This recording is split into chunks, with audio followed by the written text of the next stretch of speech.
snake in the yard analogy, okay? So say we're best friends. You come over to my house and we chilling, right?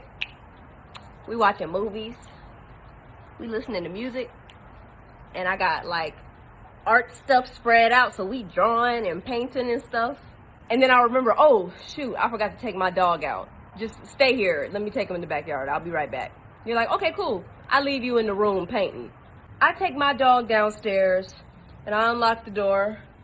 I'm like, come on, Cujo. And right when I'm walking out, what do I see? I see a snake in the yard. So I grab my dog, rush back inside, close, lock the door. And then I go back upstairs to my room where I left you.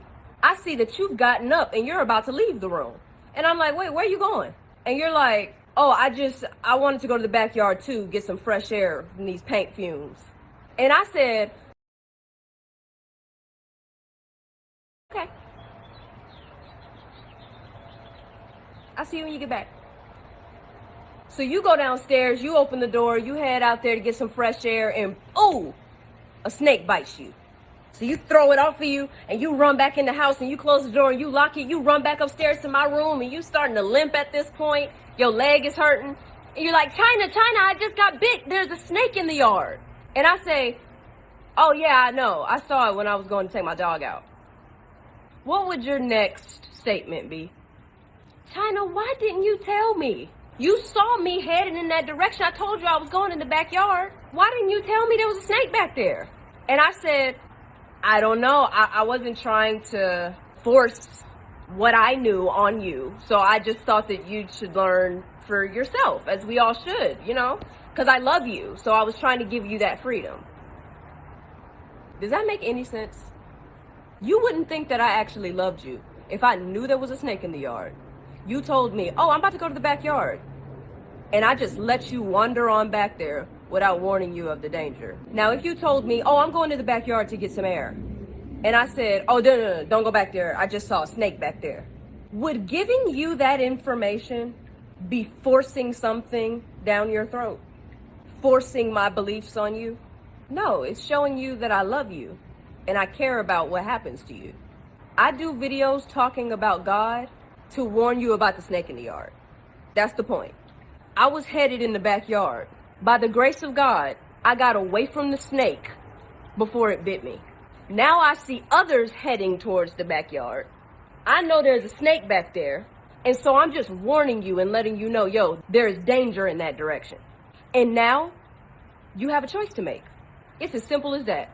You can either choose to be like, oh, heard you. I'm gonna go back the way I came. Are you in need of a brand new hair curler, but you... Or you're gonna choose to be like, China, I don't believe you. I'm gonna go back there anyway, excuse me. Now notice, nowhere in my analogy, or Michael McLean's analogy, did I say that I was gonna force you in the room and I was gonna forcefully keep you from going in the backyard. That would be forcing something down your throat. I never said that. You your own person. You got free will. If you wanna go in the backyard, after I've told you that there's a snake back there, do your thing, you can go. You gotta make your own decisions. But just warning you of the dangers. See, because I've been through certain things in my life, especially in the industry that I work in. So I know that God is real. And people can tell you all day, well, you don't know that. You don't know God is real. That's a belief. You don't know what I know. Only I do. If I ask you what your favorite color is and you say, oh, it's blue. And I'm like, you don't know that. Does that make sense? No, because only you know your experiences in life. Only you know what you know. Just like me. So I don't believe that God is real. I know God is real at this point, whether people believe that or not. That's the truth. Either way, I'm not going to force you to do nothing. Whatever decisions you make in your life ain't none of my business. They got nothing to do with me. But if I didn't tell you about the danger, I would not be showing you love or compassion. I would be showing you that I didn't give a crap about you. And it's funny because this situation literally just happened. Our neighbor texted myself and my sisters and was like, I just saw a snake in my yard, so just wanted to let y'all know for your own safety and for your pet safety. Our neighbor did that because they have love in their heart. This is how I show you that I love you. I have gotten bullied more for talking about God than I ever have in my life. Public school wasn't this bad. Like, for real, I did not expect to have people straight up cussing me smooth out for doing these videos about God. And I've tried to do it respectfully. I don't know why I was shocked about that, though. It literally says in the Bible, it talks about how spreading the word of God is difficult. It's not easy. Jesus is my example. He is the one that I want to be like. I am not required to convert anybody in order to secure my eternity. I have accepted that Jesus paid the wages of my sin on that cross when he was crucified. I love God, and I love his son, Jesus Christ. And I try my best to live my life according to his word. I try my best. I already know where I'm going when I die. But what good is eternity in paradise if I have left a whole host of other people when I could have shared these things with you guys and you could have maybe made it too? What good is that? What really did I change? The afterlife is the most important part. We don't know how long we're gonna get down here on this earth. I could die tomorrow.